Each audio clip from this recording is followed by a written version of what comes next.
Welcome. Welcome to HSPM 500, Introduction to Healthcare Management. I'm Rick Cates, and your instructor asked me to assist her today because some of you have been struggling a little bit on these case studies. So, let's go ahead and get started. So, why a case study analysis? The purpose of any case study analysis is to develop and test a proposed solution. Each one of you have been assigned a case.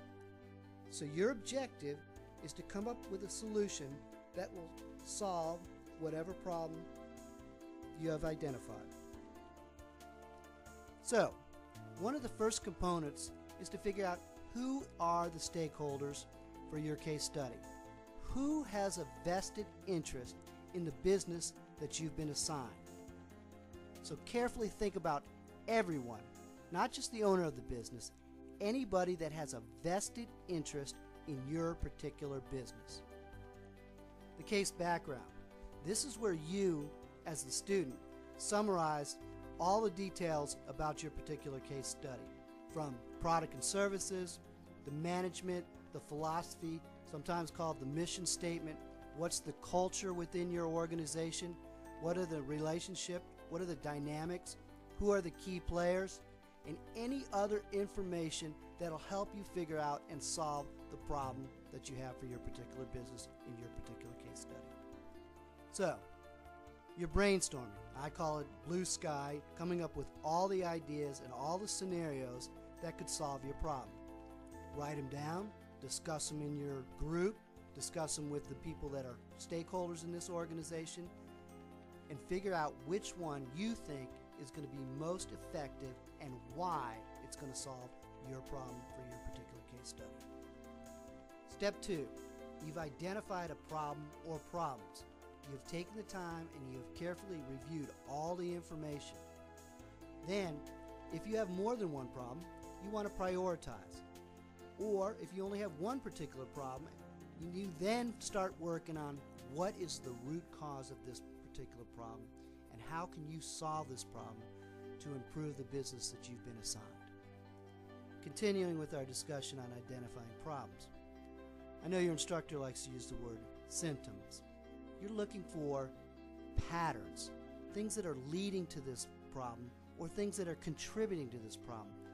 This is your data. You're gathering your data.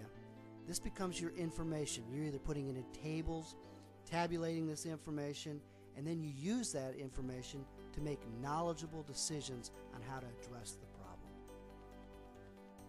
So, let's use an analogy. Let's think of a puzzle as an analogy. So, you guys have gone through step 1, step 2, you've gathered all your information, you've made decisions about where the problems are. Think of this data that you've gathered as pieces of the puzzle.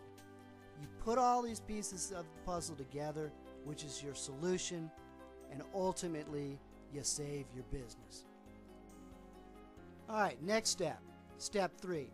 Conduct an environmental scan. I'm not talking about environment just outside. Could be outside, but environment is both internal and external. The external environment is going to be any threats or opportunities that are presented outside of your business. Internal are strengths and weaknesses within your business. This could be employees, either strengths or weaknesses, or infrastructure in your business. Your assignment is to identify a minimum of 3 assessments for each of these categories. Again, threats and opportunities for external, and you have to have 3 for strengths, 3 for weaknesses for the internal environment.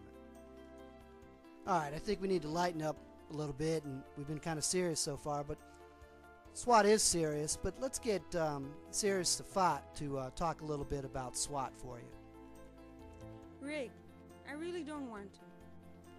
Alright, I guess I could do a little rap on it. SWOT opportunities, threats, SWOT weaknesses, strengths, SWOT opportunities, threats, weaknesses, strengths, SWOT opportunities, threats, SWOT weaknesses, strengths, SWOT opportunities, threats. Talk about strengths. That girl's got some strengths.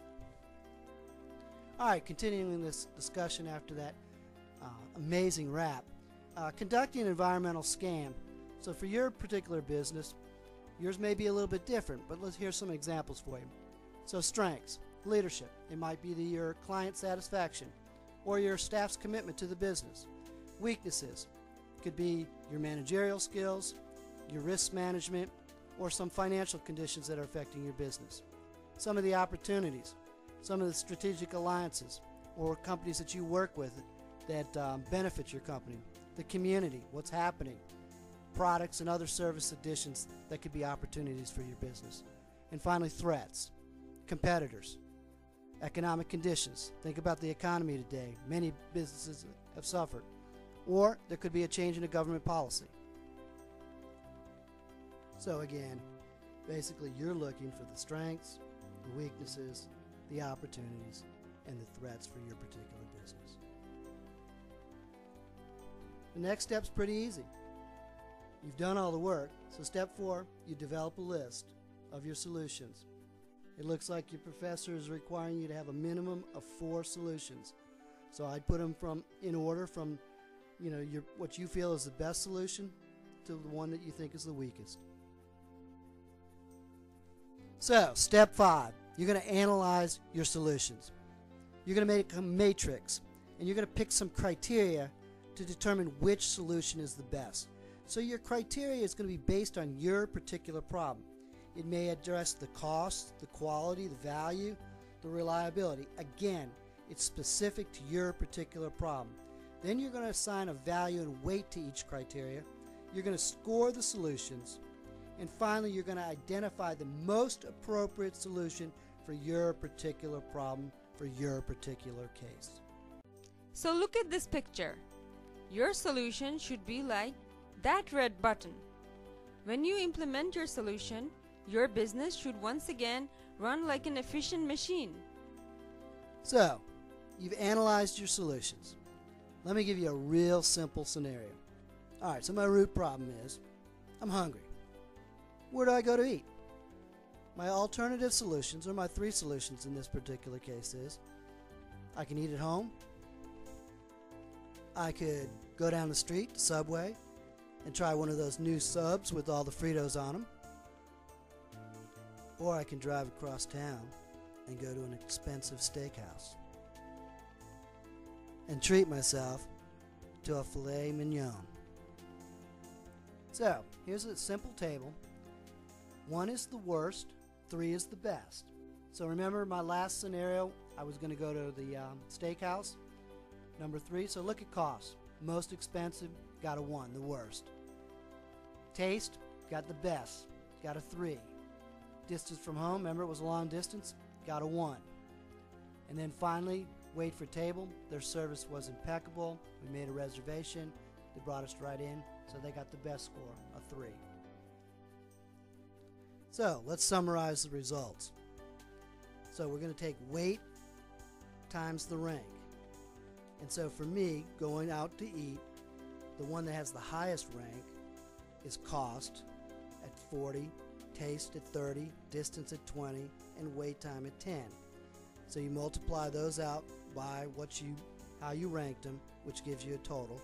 And in this case, you can see my best alternative, where I got a 1, is to eat at home, followed by Subway, followed by Ruth Chris. Alright, so step 6, you got to develop an implementation plan. You've picked the optimal solution. Now you've got to put it into place. Your plan must address all aspects of how the solution will be implemented. In my case, it was pretty easy. I just had to walk into the kitchen. I messed up. So let's continue on with developing your implementation plan. So you have to have a minimum of 3 strategies or recommendations to put your plan into action. So we go back to mine, as far as making my decisions. If I was an undergrad, maybe my strategy is to work hard, play hard. But if you have a manufacturing business, for example, maybe your plan is to implement ISO 9000, or maybe another quality initiative like Six Sigma. Here's a nice template your professor provided you for each of your recommendations. So if you've got a recommendation, your first one, the one that you think is most optimal, you're going to have an action item, then you're going to have a goal, a measurement, a timeline, who's responsible, and then expected results or outcomes. In closing, you're going to be responsible for a conclusion. You need to summarize your problem, re-emphasize your recommendations, and hopefully you've seen the value of a SWOT analysis. Again, SWOT. Here's the final checklist. I'll let you guys read the checklist. I don't need to read it to you, but just make sure you've got all the items, all the action items are completed so that you can make an A on this particular project.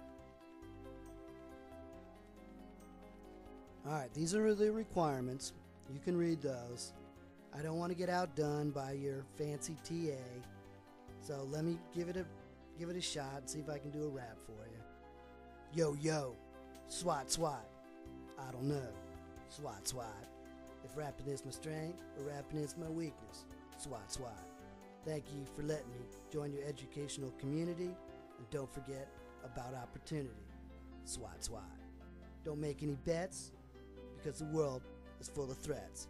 Yo, SWOT.